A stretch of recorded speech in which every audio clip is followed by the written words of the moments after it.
Eu sou Mário Persona e essas são as respostas que eu dei aos que me perguntaram sobre a Bíblia.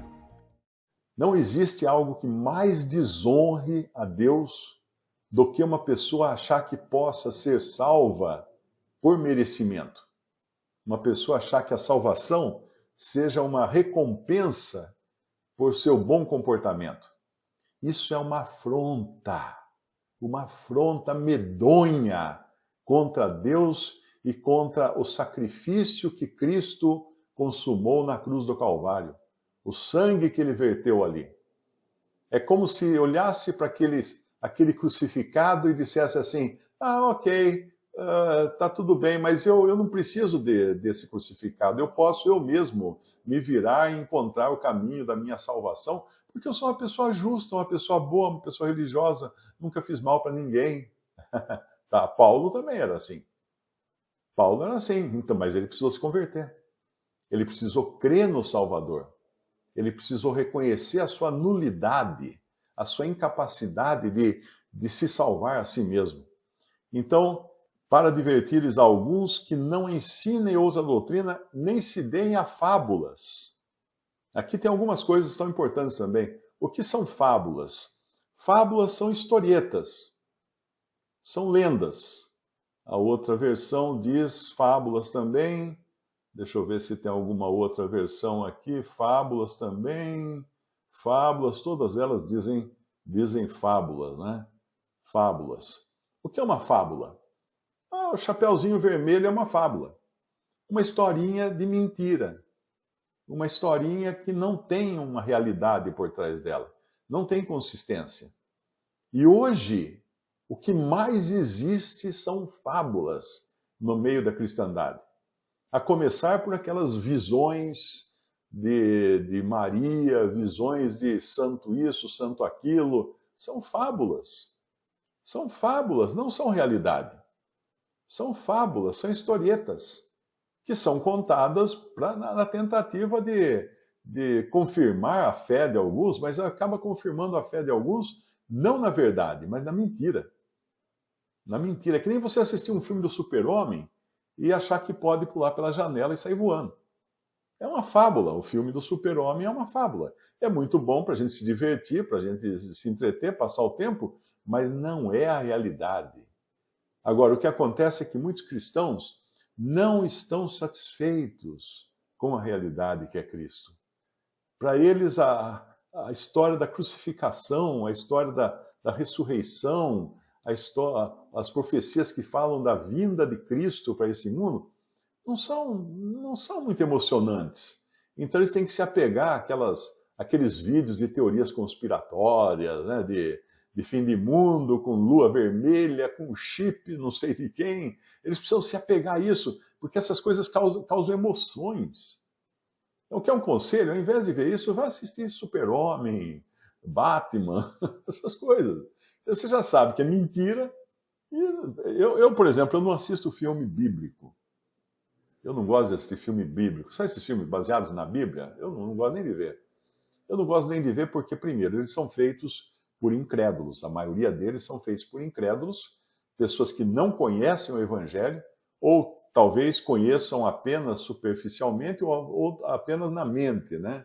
Mas a maioria é feito desses filmes, a maioria deles é feita para vender, para conseguir público. E você não consegue público com a verdade. A verdade não é popular. A verdade não é algo que as pessoas estejam interessadas. Então, se você coloca lá um personagem, tipo, põe Maria, né, por exemplo, ou Maria Madalena, ou alguma coisa assim, tem que inventar uma história por trás. Aí vai dizer que Maria Madalena era uma prostituta, e a Bíblia não fala que ela era uma prostituta. Em nenhum lugar na Bíblia, né? Mas você tem que inventar, daí tem que arrumar uns amantes para ela, você tem que arrumar alguma situação em que ela é apedrejada ou expulsa de algum lugar, ou alguma coisa. Tem que inventar umas coisas, porque não tem elementos suficientes na Bíblia para construir uma narrativa que seja emocionante e que seja interessante para o público em geral, para o público leigo. Daí a pessoa assiste aquilo e fala assim, olha só, não sabia que aconteceu tudo isso. Claro que você não sabia, porque não aconteceu. Alguém inventou. Alguma pessoa criativa escreveu uma historinha, uma fábula. As mesmas coisas a respeito do Senhor Jesus, não é? Que falam dele como se fosse alguma coisa que não é o que está nos evangelhos. Aliás, eu acho muito temeroso uma pessoa descrever Cristo, né? Descrever a pessoa de Cristo mais do que aquilo que a Bíblia diz. Quando teve um homem que ele estava, um escritor, ele tinha decidido escrever um livro falando dos evangelhos, mas como ele era um ateu, ele queria escrever um livro demonstrando que tudo aquilo era falso, era uma lenda. O evangelho era uma lenda. Então ele começou a pesquisar, começou a ler a Bíblia, pesquisar e tudo, mas no meio da sua pesquisa, ele se converteu. Ele se converteu a Cristo e escreveu um romance que é maravilhoso, né, que é chamado Ben-Hur.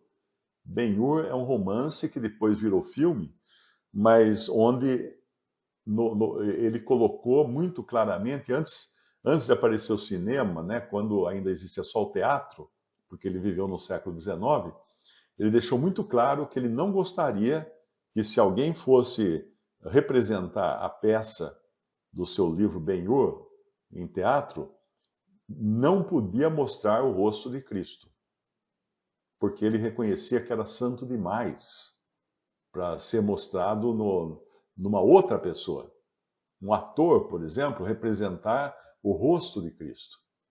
E obedeceram isso nas peças de teatro, depois quando tem um filme antigo aí chamado Ben-Hur, um dos primeiros filmes colorido, em tela grande, Cinemascope, acho que era o nome, você nunca vê o rosto de Cristo, você nunca vê a face de Cristo.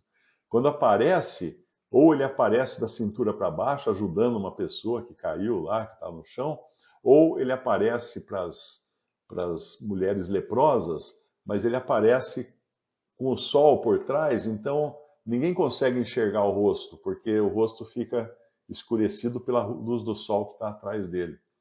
Então seguiram à risca o desejo do autor de Ben-Hur. E Ben-Hur, a história basicamente é um escravo, um homem rico, né, um nobre que acaba caindo em desgraça, virando escravo e depois vai lutar nas corridas lá de bigas, né, no Coliseu Romano, nos festivais romanos. Mas ele se converteu, o autor do livro. E ele entendeu como era santo esse terreno em que ele estava pisando, para não querer fazer mais do que aquilo. Quer dizer, a história Ben-Hur não é a história a respeito de Jesus, é a história a respeito desse personagem fictício que é Ben-Hur, e como pano de fundo é o primeiro século, Cristo é crucificado nesse tempo e tal, mas não é a história, ele não contou nada do evangelho em si. Ele conta a história desse Ben-Hur, da sua conversão, de como ele encontrou o Senhor, de como ele se converteu ao Senhor Jesus. Então, muita coisa que hoje você encontra, mesmo em igrejas, aqueles testemunhos, aquilo lá é horrível, né? O cara vai lá na frente e fala, tive um sonho, irmãos, eu sonhei que fui para o inferno. Dá vontade de falar assim, se devia ter ficado lá, amigo, porque não tem ninguém no inferno. O inferno é vazio, o lago de fogo está vazio. O primeiro habitante do lago de fogo será o anticristo e a besta. E depois Satanás e aí, por fim, todos os condenados, né, que não creram em Cristo. Então, muita coisa dessa que se escuta nos púlpitos são fábulas. Não se deem a fábulas. Ou a genealogias intermináveis. Essa das genealogias intermináveis tem a ver com o judaísmo, né? Porque uma pessoa, um judeu, ele tinha que investigar os seus antepassados, a sua genealogia, para comprovar que ele era realmente um judeu. Isso aí aconteceu até um episódio lá no Antigo Testamento, quando os judeus voltaram do exílio e voltaram a Jerusalém. Isso está em Esdras e Neemias, nos livros de Esdras e Neemias. E eles foram reconstruir a cidade, foram reconstruir o templo e tal. E daí, como não a encontraram, não tinha sacerdotes suficientes, foi preciso investigar a genealogia daquelas pessoas que voltaram para ver se eles eram realmente judeus e se eles eram pessoas aptas ao sacerdócio, de que tribo eles eram, se eles eram descendentes de judeus, se eles eram judeus da gema, né, como a gente costuma falar. Então, isso era uma coisa muito ligada ao judaísmo, genealogias intermináveis que mais produzem questões do que edificação de Deus, que consiste na fé. Assim eu faço agora. Paulo termina dizendo aqui da sua ordem dada a Timóteo, o que ele deveria fazer.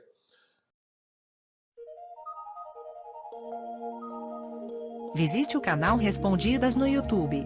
Também respondi.com.br e 3minutos.net. Baixe os livros e o aplicativo.